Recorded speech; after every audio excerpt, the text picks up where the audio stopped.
எந்த வேட்பாளரும் செல்லாத கிராமத்திற்கு சென்று தாவேகா வேட்பாளர் எஸ்.ஆர். சம்மங்கி வாக்கு சேகரித்தார். கிருஷ்ணகிரி மாவட்டம் வேப்பனஹள்ளி தொகுதியில் தாவேகா சார்பில் எஸ்.ஆர். சம்மங்கி போட்டியிடுகிறார். இந்த நிலையில் வேப்பனஹள்ளி தொகுதிக்குட்பட்ட ஓட்டையப்பன் கோட்டை கிராமத்திற்கு இதுவரைக்கும் வாக்கு கேட்க கூட யாரும் செல்லாத நிலையில் முதல் முறையாக தாவேகா வேட்பாளர் எஸ்.ஆர். சம்மங்கி சென்று வாக்கு சேகரிப்பில் ஈடுபட்டார். முதல் முறையாக வாக்கு சேகரிக்க சென்ற தாவேகா வேட்பாளருக்கு அந்த பகுதி மக்கள் உற்சாக வரவேற்பு அளித்தனர். 4 சக்கர வாகனம் கூட செல்ல முடியாத இடத்திற்கு 2 சக்கர வாகனத்தில் சென்ற பின்னர் பல கிலோமீட்டர் தூரம் நடந்து சென்று வாக்கு சேகரித்தார்.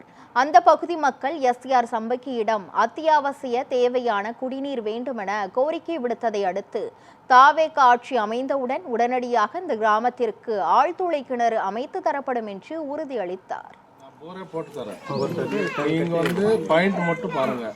நான் 23ஆம் தேதிக்கு மேலே நீங்கள் கவுண்டிங் ஒர்க் கூட இருக்காதுங்க. நான் வண்டி அனுப்புகிறேன். சரியா?